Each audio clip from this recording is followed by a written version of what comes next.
Chapter 34: The Drunken Night Visitors. The time on the Sunday must have been no more than 3 in the afternoon when a knock hit the door, followed by another in succession. As I opened the door, the woman smiled and said, "Hi," and with 2 children casually walked past me and into the living room with kids in tow. You have to remember, I was 18, and here was a woman in her late 20s with 2 children around the age of 6 or 7, a mixed-race child and a white one. "We thought we'd come and see how you are, Karl. I've told the kids about the park you take your dogs to, and they want to go and see the lake. Get your coat, and you can take us all there." I was dumbfounded and without thinking got my jacket, and like one big, happy family set off to the park with the kids and dogs. It was excruciating, and I hated every minute of it, and the longer the walk lasted, the more determined I was to get this family onto a bus and be gone, which I did, as soon as we got to the nearest bus stop. The phone for the next couple of days kept ringing, but I told our Mick and Peter, who lodged with us, not to answer it. They found the whole episode hilarious, but I certainly didn't. By Thursday, the phone had quietened down, and there were only a couple of calls earlier in the day. The day had been uneventful when I went to bed, and even our Mick and Peter had retired early. It must have been 3 in the morning when all 3 dogs went ballistic, and there was a crashing at the door, and women's high-pitched voices could be heard screaming. I ran downstairs and opened the door. And right there before the threshold of that door was the woman with some pregnant friend of a similar age who had the biggest belly to show for it too, both pissed, and both staggering and swaying.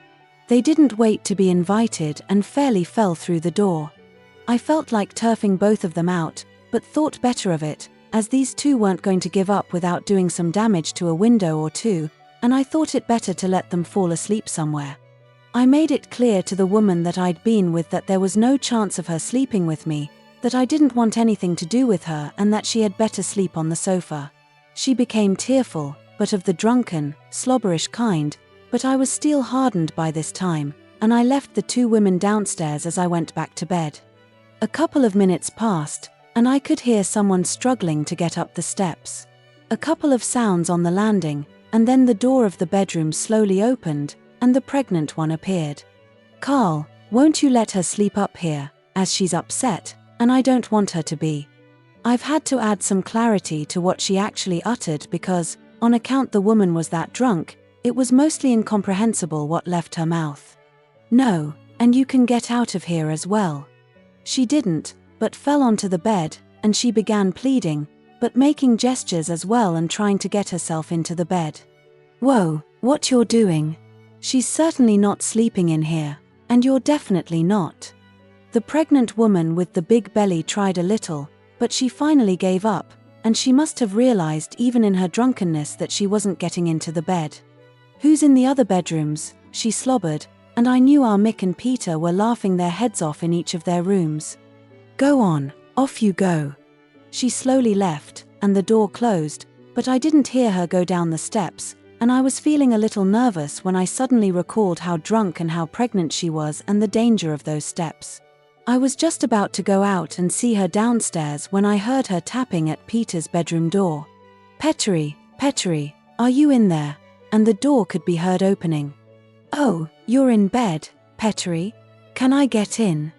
Peter was younger than us, and you could almost feel his fear as this woman, who must have been 30, began to tread towards him. You can't come in here, I'm asleep, and I have to get up for work in the morning," and with further effort he finally got her out of the room.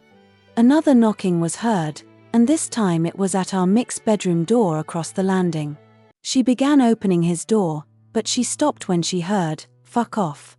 I had to get out of bed, as I knew she had no other man options, or teenagers for that matter, as none of us were older than 18, and the only option left was to get her down those stairs, which was nigh on impossible for her. With effort we reached the bottom of the stairs and into the living room.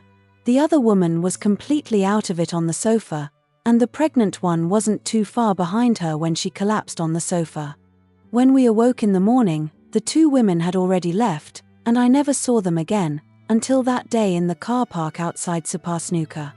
On Monday, I told John about my recollections, and all events concurred with what he knew about her, her children, her mate, etc. The following day he said he'd asked Jane about it, and she denied ever knowing me. On the Wednesday, though, he told how Jane had admitted that it all was true, and that she was embarrassed, and that was why she denied it. The strangest part of this tale, though, which I find most intriguing, is how Anna knew almost instantaneously, when I didn't, and it had been me that had lived through the experience and not Anna. What is it with a woman who knows in her mind, without the slightest doubt, in the flash of a moment, what truth is? How perspicacious is the mind of a woman?